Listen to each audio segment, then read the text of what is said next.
récipiendaires du prix Pritzker 2021 sont avec nous. Merci Anne Lacaton et Jean-Philippe Vassal d'être en direct sur TV5 Monde. Vous êtes architecte donc et vous venez de remporter la plus haute distinction internationale dans votre domaine qu'on appelle souvent le prix Nobel de l'architecture. Bravo à vous. Vous succédez à des architectes de renommée mondiale comme Oscar Niemeyer, Frank Gehry, Renzo Piano, Norman Foster, Zaha Hadid. Est-ce que cela vous a surpris, cette récompense ? Ajoutons aussi Jean Nouvel.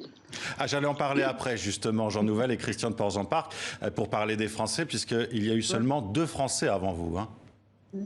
C'est une belle surprise. Bon, on ne peut pas dire qu'on s'y attend chaque année, mais on est très heureux parce que c'est la reconnaissance aussi d'un travail de longues années avec toute une équipe qui a contribué aussi à faire patiemment ce travail. Donc oui, on est très heureux. Alors, vous évoquiez à l'instant Jean Nouvel, et moi je parlais de Christian de Portzamparc, qui sont plutôt dans des projets monumentaux. On vous qualifie, dans la presse en tout cas, d'architecte du bien-être bon marché. C'est comme ça que l'agence France Presse a écrit sur vous aujourd'hui. Est-ce que cela vous convient comme qualification ? Oui, c'est vrai que de tout temps, on s'est attaché à la qualité de l'architecture de l'intérieur vers l'extérieur, c'est-à-dire plus qu'une image extérieure ou monumentale, on considère le bien-être d'être dans un espace, de se sentir libre dans un espace, d'avoir suffisamment d'espace, d'avoir une relation avec l'extérieur, avec le climat, avec le ciel, c'est-à-dire d'être à la fois citoyen de la ville, participant à la ville, mais en même temps d'avoir cette possibilité plus intime de son appartement qui donne vers l'extérieur et qui donne vers le ciel et les nuages. Donc cette générosité de l'espace qui doit être faite avec des moyens très très simples, de façon très économique, pour qu'elle soit très abordable. Avec l'air, avec le soleil, avec la lumière, on peut fabriquer des espaces d'habitation qui sont extraordinaires. Et je crois que cette habitation extraordinaire, aujourd'hui, les architectes peuvent la proposer à chacun. Ce n'est plus seulement un travail pour quelques-uns, c'est un travail qui doit s'appliquer à chacun.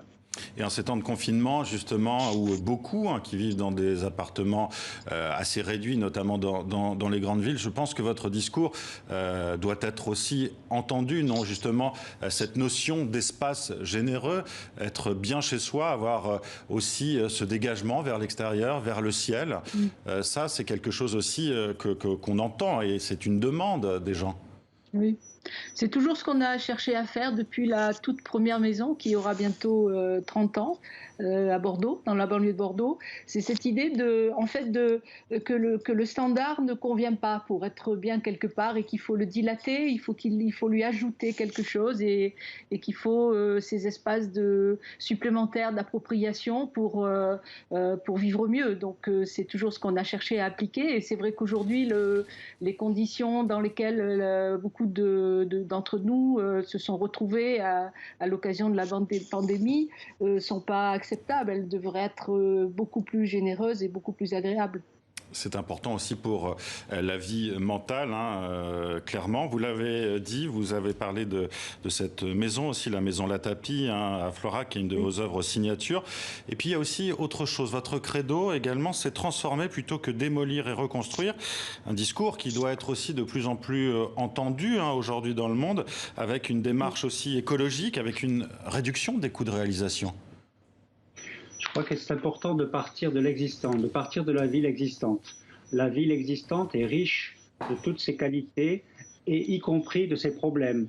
Et aujourd'hui, travailler à partir des détails, avec une extrême précision, avec une extrême délicatesse, je pense que c'est effectivement la voie qu'on essaie de défendre.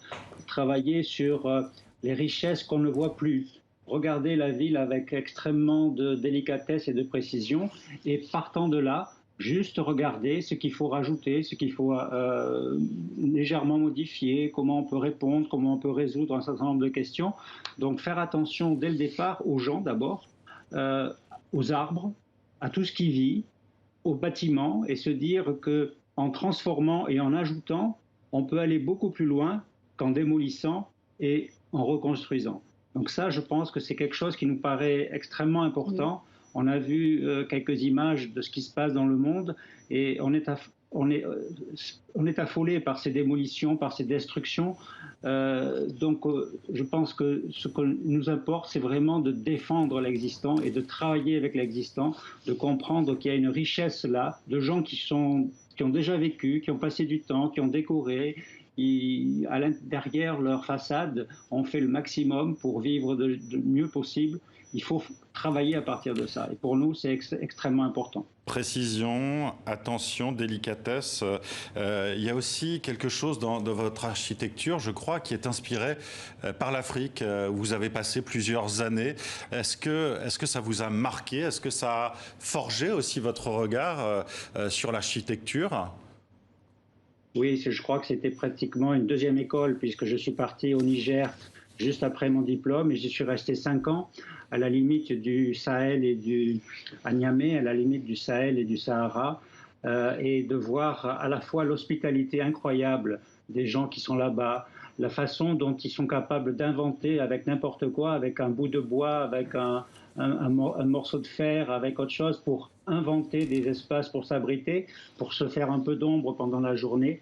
Ça a été pour nous une école extraordinaire. Anne est venue me rejoindre très très souvent là-bas et c'était une expérience essentielle.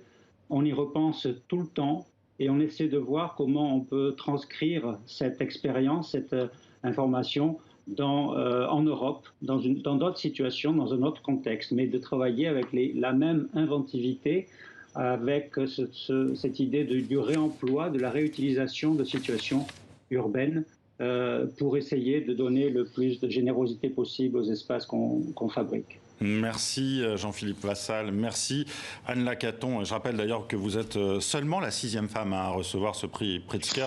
Merci à vous d'avoir été avec nous et bravo encore pour ce prix.